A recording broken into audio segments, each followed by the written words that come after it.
nails. Ayan, nag-uunat pa ako dyan kasi kagigising ko lang dyan. Ayan, magmumuni muna pala ako dyan sa aking munting salamin. Ayan guys, opak, opak. Ayan, bababa muna nga pala ako guys para maghilamos. Muntikan pa nga ako masalubsob dyan guys sa hagdan namin. At tinanong ako ng anak ko dyan kung gusto ko daw ng kape. Sabi ko, sige ka ako, ipagtimpla niya ako. Ayan, naghihilamos na ako ng time na yan para mawala din ang mga germs. Ayan guys, nagdandaan ako dyan kasi may eyelash ako. Nag-toothbrush na rin ako para hindi maamoy ng client ko ang aking hininga. Ayan, nagtitimpla na nga pala ng kape dyan ng aking anak. Ayan, ang sweet niya diba? Pinagtitimpla niya pa ako. Ang sipag pa, tingnan mo, nagsasaing pa yan. Ayan, very good anak. Ayan, tapos na siya magtimpla at binigay na niya sa akin ng Milo. Ayan, hihigop muna tayo ng mainit na Milo. Sarap sa tiyan. Hindi talaga ako nagkakape pero tinimpla ko. Umakyat na nga pala ako sa aking nail studio para gumayak. Kasi may parating akong first client ko from Camias Bypass. Ayan, nalaglag pa yung hair extension ko. Tinatali ko na nga pala ang aking apron dyan para hindi ako madumihan ng mga nail dust. Ayan, tapos biglang bumuhos naman ang malakas na ulan kung kaya parating na si client. Sobrang lakas niyan guys, kanina nakapundo lang yan tapos biglang bubuhos. Ang sarap ng malamig na sabaw dyan guys, diba? Eto, dumating na nga pala ang aking client. Buti na lang may payong siya at may trapa lang kanilang tricycle. Buti na lang pala may dala siyang payong at may trapa lang kanilang tricycle. Pero yung driver niya nabasa. Pero siya may payong. Sorry sis, naubutan kayo ng ulan. Okay lang yan, basta makapagpa-nails ka. Eh na nga pala ang kanyang nails. Sabi niya may tai-tai pa raw yan. Sabi ko okay lang yan. Eto, nagsisimula na nga kami mag-buff ng kanyang nails dyan. Nagkukwentuhan pa nga kami dyan. Sabi ko maghanap muna siya ng mga inspo niya habang nagbabuff ako. Tapos maya nakahanap na rin siya. Sabi niya French tip with gold lang daw. Pero pinakita na niya ang kanyang inspo. Sabi ko ipasa na lang niya sa akin.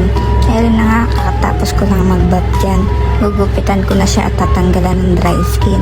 Eto na nga, nagdidikit na nga ako ng nail tips dyan.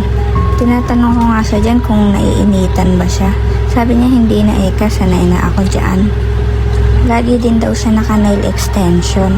Hindi raw siya sanay pag walang extension. Ang ganda nga ng nails ni client dyan at saktong-sakto ang nail tips. Maganda talaga sukatan ang mga magaganda ang nails.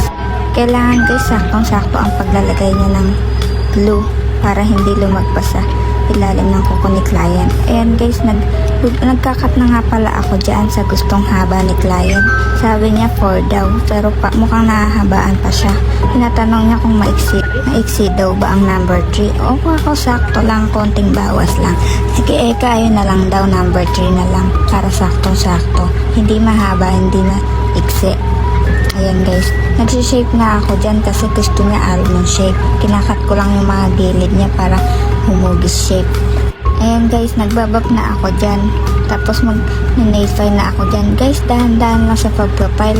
Huwag kayo manggigigil sa mga nails ni client para hindi siya masaktan. I-file nyo rin yung ilalim para walang sumasabit. Ito nga pala ang na-shape ko. Ito ang final shape.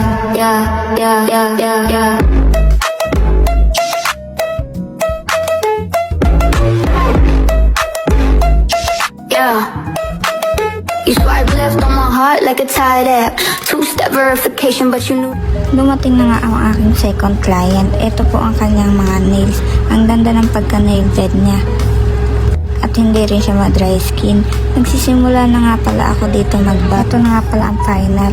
Ang ganda ng shape, bagay na bagay sa kanya. Ito ang final result.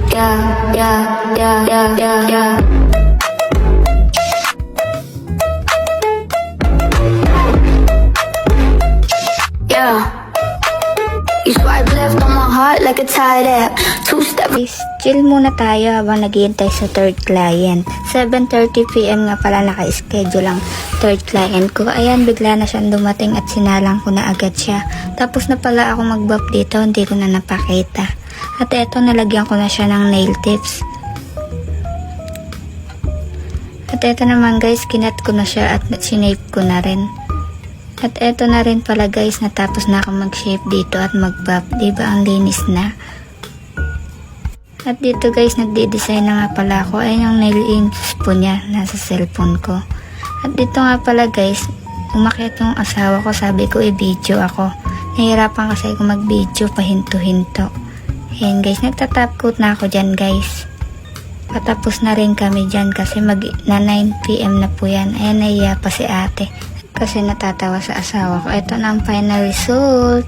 Yeah, yeah, yeah, yeah, yeah, yeah.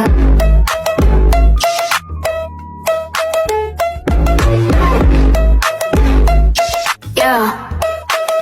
You swipe left on my heart like it's. Thank you. Okay guys, see you on next video.